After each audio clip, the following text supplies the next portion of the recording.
All right, so this is my Samsung smart refrigerator, which comes with a screen, and it also has a camera on the inside, which allows you to look at what's really inside the fridge. Interesting.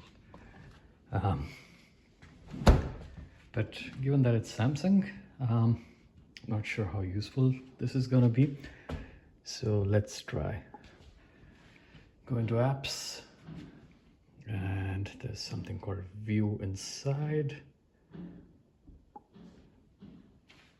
and okay, I can say that I have an avocado there, and I don't know what that is. I have a Ziploc bag of something inside it. I don't know how useful this is going to be. I have no idea what this is, even though it's my fridge. That's probably gochujang.